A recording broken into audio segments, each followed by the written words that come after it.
Hai hai hai, selamat datang kembali di Mimin Art Channel. Tentunya penasaran kan dengan alur cerita selanjutnya? Yuk kita langsung saja dengerin ceritanya. Bab 127. Ditahan polisi. "Ah, kamu siapa? Lepasin saya!" jeritan seorang wanita membahana di ruang tunggu dan berhasil mencuri perhatian semua orang. Gali yang tersadar segera melepas kedua tangannya yang melingkar erat pada wanita itu. Setelah mendengar suara, lelaki itu baru tersadar bahwa wanita yang dipeluknya adalah orang lain, bukan istrinya. Bola matanya pun membulat penuh saat menyadari segalanya. Wajahnya mendadak merah, padam, terlebih perhatian semua yang berada di tempat itu sedang berpusat padanya. "Ada apa ini, Pak?" Seorang petugas keamanan bandara mendekat. Raut wajah garang terlihat jelas, membuat Gali kembali memasang sikap datar. Sementara Bara langsung beralih menghampiri sahabatnya itu. Jangan sampai Gali dituduh ingin melecehkan seorang wanita. "Maaf Pak, saya salah seorang. Saya pikir istri saya." Ia melirik wanita yang tampak terkejut itu. "Saya minta maaf." Wanita itu tampak mengatur napas kemudian menatap Gali dari ujung kaki ke ujung kepala dengan penuh selidik. Beruntung Gali berwajah rupawan dengan penampilan rapi, sama sekali tidak terlihat seperti orang jahat. "Ya sudah, tidak apa-apa. Tidak ingin terjadi salah paham." Bara membantu menjelaskan kepada dua petugas keamanan itu.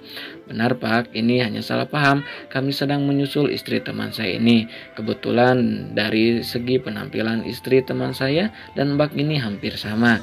Makanya teman saya sampai salah orang." Bara melirik wanita itu.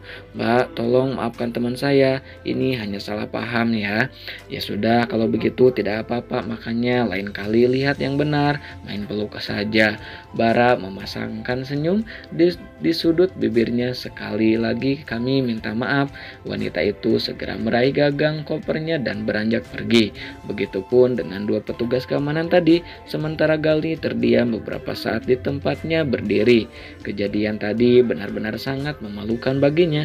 Beruntung semuanya dapat diatasi dengan mudah dan tidak menimbulkan salah paham berkepanjangan. "Bro, lebih baik kita berpencar cari Riana biar lebih cepat," ucap Bara sambil memperhatikan suasana sekitar yang semakin dipenuhi lautan manusia. Galih jadi sangat panik saat ketika tak menemukan Riana dimanapun.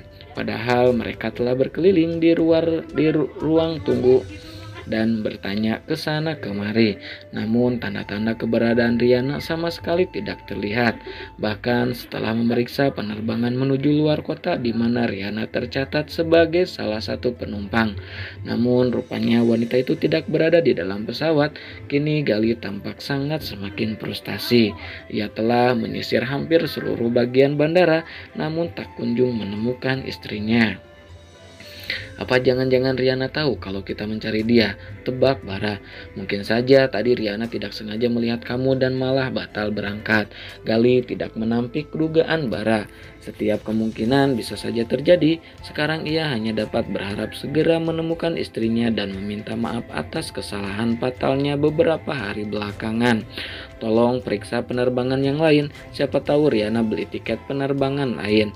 Bara hanya mengangguk tanpa penolakan sama sekali. Ia dapat melihat raut wajah Galih yang sangat frustasi. Lelaki itu menjatuhkan diri di kursi tunggu. Panik membuatnya tak dapat berpikir jernih. Detik demi detik pun berlalu. Hari bergerak malam, namun Riana tak juga ditemukan. Sementara Galih mulai terlihat lelah. Seharian ini mereka habiskan untuk mencari Riana di bandara. Sepertinya Riana memang tidak ada lagi di sini. Mungkin dia batal berangkat. "Aku harus cari kemana sekarang?" gumam Galih sambil menatap ke layar ponsel. Sudah ratusan kali ia mencoba menghubungi nomor istrinya, tetapi sama sekali tidak tersambung. Sekarang satu-satunya orang yang kemungkinan tahu di mana Riana hanya Aileen dan Alfian. Apa yang diucapkan Bara sepertinya masuk akal. Mungkin Aileen adalah tempat yang tepat untuk bertanya. Riana cukup dekat dengan saudaranya itu. Bagaimana kalau ke rumah Alfian sekarang? Siapa tahu ada petunjuk tentang Riana.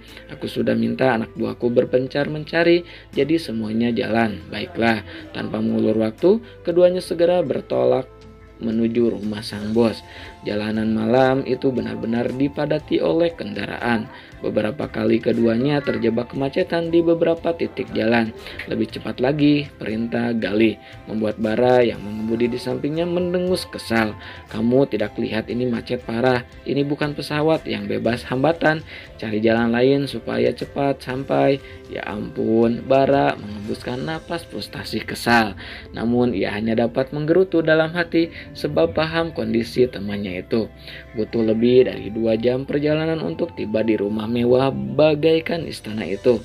Keduanya tergesa-gesa turun dari mobil. Seperti biasa di jam seperti ini akan ada si kecil boy yang menyambut dengan cara yang terkadang di luar nalar manusia normal.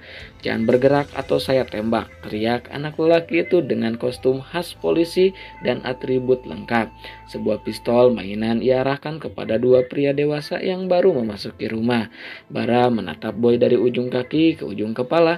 Pakaian polisi terlihat tidak cocok dengannya. Selain badan gendut, perut juga buncit, sangat tidak ideal untuk menjadi seorang polisi. "Angkat tangan," ucapnya lagi sambil menodongkan senjata. Kedua lelaki itu pun pasrah dan mengangkat kedua tangan. "Selamat malam, Pak Polisi. Kami datang untuk bertemu dengan Tuan Alpian Setio Darmawan dan Nyonya Aileen Nadia Anjani. Apa mereka ada?" tanya Bara dengan sopan dan terkesan formal. Si kecil boy melepas kacamata hitam yang membingkai matanya. Pistol di tangannya masih mengarah pada 2 lelaki itu. Ia bahkan menatap Bara dan Galih dari ujung kaki ke ujung kepala seolah mereka adalah orang berbahaya.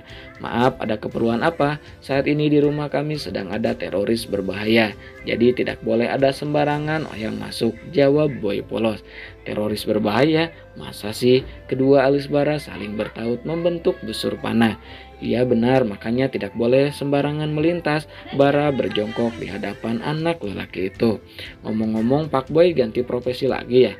Perasaan kemarin bapak kecil ini bekerja sebagai pemadam kebakaran. Kenapa sekarang jadi polisi?" Kelakar Bara. "Boy kan anak serbaguna. Kayak bumbu masakan aja serbaguna," ucap Bara.